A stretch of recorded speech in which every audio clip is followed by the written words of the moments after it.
বারবার পারফেক্ট একটা কেক বানানোর চেষ্টা করছেন কিন্তু হচ্ছে না, বারবারই উপকরণগুলো ফেলে দিতে হচ্ছে, হয়তো হাজব্যান্ডের কাছে নয়তো মায়ের কাছে বকা খাচ্ছেন, তাই তো? চলেন, আর এমন হবে না। একদম দুনিয়ার সবচেয়ে সহজ নিয়মে পানির মতো সহজ করে আমি যেভাবে কেকগুলো তৈরি করে নিলাম আপনাদের সাথে সেটাই শেয়ার করছি। প্রথমেই শুকনো উপকরণ চেলে নিব।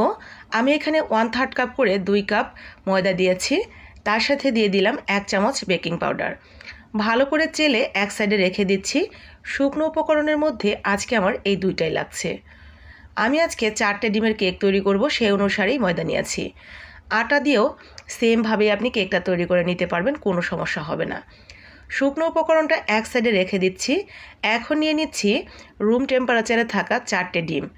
অবশ্যই ফ্রিজের ডিম বাদে নেবেন, আর যদি ফ্রিজে থাকে তাহলে মিনিমাম 1 ঘন্টা আগে ডিমটা বের করে রাখবেন। কুসুমটা খুব সাবধানে আমরা উঠিয়ে নিচ্ছি, একটুও যাতে ডিমের কুসুমের অংশটুকু সাদা অংশের সাথে মিশে না যায়। তারপরে আমরা ডিমের ফোমটা তৈরি করে নেব। আর এই ফোমটা বিটার যদি না থাকে আপনারা ডাল ঘুটনি দিয়েও সেমভাবে তৈরি করে নিতে পারবেন, কোনো সমস্যা হবে না। আমি কিন্তু এর আগে আপনাদের দেখিয়েছি যে ডাল ঘুটনি দিয়ে কিভাবে ফোম তৈরি করতে হয়। যারা একদম নতুন ভিউয়ার্স আছেন আমার, তাদের জন্য বলছি, ঠিক এইভাবে বাটিটাকে একজনকে শক্ত করে ধরতে বলবেন, আর ডাল ঘুটনি দিয়ে 2 হাতে শক্ত করে চেপে ধরে অনবরত ঘোরাতে থাকলেই দেখবেন ঠিক এরকম ফোম হয়ে গেছে। হয়তো একটু সময় বেশি লাগবে বিটারের থেকে। বিটার দিয়ে প্রথম দিকে আমি 3 মিনিট বিট করার পরে আমি এখানে চিনিটা অ্যাড করে দিচ্ছি। যতটুকু ময়দা নেবেন ঠিক ততটুকুই চিনি নিয়েছি আমি। 1/3 কাপ করে 2 বার আমি ময়দা নিয়েছিলাম, চিনিও আমি 1/3 কাপ করে 2 বার দিয়ে দিয়েছি। 2 বার দিয়ে ভালো করে মিশিয়ে নিয়েছি ফোমটার সাথে। চিনিটা গলে যাওয়া পর্যন্ত মিশিয়ে নিতে হবে। চিনির দানাগুলো একটু বড় বড় ছিল বিধায় আমি আগে থেকে একটু ব্লেন্ডার করে নিয়েছিলাম। এখন দিয়ে দিলাম সেই কুসুমটা দিয়ে জাস্ট একটু মিশিয়ে নিব, খুব বেশি বিট করার প্রয়োজন নেই।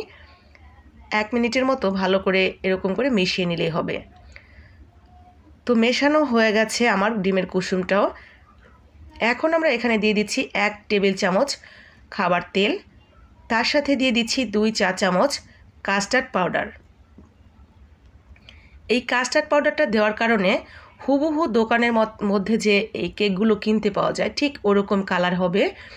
আর কাস্টার্ড পাউডার দেওয়ার জন্য আলাদা করে লেবুর রস বা ভ্যানিলা এসেন্স কিছুই দিতে হবে না ডিমের গন্ধটা দূর করার জন্য, কারণ কাস্টার্ড পাউডারের মধ্যে ভ্যানিলা এসেন্স দিয়েই তৈরি করা থাকে।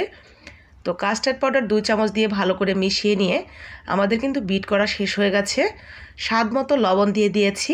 আর এখন সেই শুকনো উপকরণগুলো ঠিক এইভাবে অল্প অল্প করে দিয়ে আমি আস্তে আস্তে মিশিয়ে নিচ্ছি।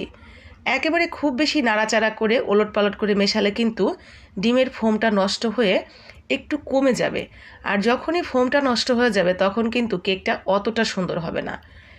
একদম মেশানো হয়ে গেলে শেষের দিকে আমি অ্যাড করে দিয়েছি 1 টেবিল চামচ কুসুম গরম পানি। এইটা দেওয়ার কারণে কেকটা অতিরিক্ত ডেবে যাবে না আপনার ফুলার পরেও। এখন আমি মোল্ডের মধ্যে ব্যাটারটা 2 ভাগ করে ঢেলে দিয়েছি। তারপরে ওভেনে বেক করে নিব 180-তে দিয়ে 30 মিনিটের জন্য। ওভেনে কারো একটু বেশি সময় লাগতে পারে, একটু কম লাগতে পারে। আর এই সেমভাবে কিন্তু আপনারা একেবারে চুলায়ও বেক করে নিতে পারবেন আমার মতো সুন্দর করে। হয়তো উপরে কালারটা একটু কম আসবে, কিন্তু হয়ে যাবে একদম পারফেক্টভাবেই। তো এখন আমি ওভেনে দিয়ে দিয়েছিলাম, তারপরে যে দেখেন বের করে নিয়েছি। মাশাআল্লাহ, আলহামদুলিল্লাহ, এতটা সুন্দরভাবে বেক হয়েছে, অতিরিক্ত পুড়েও যায়নি আর অতিরিক্ত মাঝখানে ফুলে গিয়ে একটু এদিক সেদিকে হয়ে যায়নি। একেবারে সুন্দর সমানভাবে চতুর্দিকে একইভাবে ফুলেছে। তো দেখতেই পাচ্ছেন আমি তুলে নিয়েছি, কালারটাও মাশাআল্লাহ। 2 চামচ কাস্টার্ড পাউডার দেওয়ার কারণেই কিন্তু এতটা সুন্দর কালার এসেছে, চকচকে হুবহু দোকানের মতো। দোকানে যে পিস পিস কেকগুলো পাওয়া যায় তো সেইগুলোর মতোই একদম সুন্দর করে ওইভাবেই পিস পিস করে কেটে নিলে ধরতেই পারবে না এটা আপনি বাসায় তৈরি করেছেন।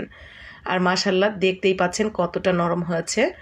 তো আমার টিপস অ্যান্ড ট্রিক্সগুলো যদি ভালো লাগে, মনে হয় যে হ্যাঁ আমি এইভাবে ফলো করলে বানাতে পারবো, তাহলে কিন্তু বানিয়ে নিতে পারেন আমার এই নড়বড়ে হাতের কেকগুলো। আমি কিন্তু কারো থেকেই কোনো শিখিনি, জাস্ট আমার নিজের অভিজ্ঞতা আর ইউটিউবে বিভিন্ন আপুদের টিপস অ্যান্ড ট্রিক্সগুলো কাজে লাগিয়ে আমি একটু একটু করে প্রতিদিনই শেখার চেষ্টা করেছি। আমি আমার বাসার আশেপাশেই আছে, আমি নাম বলবো না, নাম বললে চাকরি থাকবে না, এমন একটা ভাবের কাছে গিয়েছিলাম তার কাছে হালকা পাতলা কিছু শেখার জন্য। তিনি আমাকে মুখের উপরে না করে দিয়েছিলেন যে আমি পারবো না, আমি নিজেই পারি না, অথচ তিনি প্রতিদিনই কেক ডেলিভারি করেন আশেপাশের ভাবিদের কাছে। সেদিন থেকেই আমার ভেতরে একটা জেদ চেপে গিয়েছিল, আমাকে এটা শিখতেই হবে নিজের মতো করে। তো এই তো, ইচ্ছা থাকলে হয়ে যায়।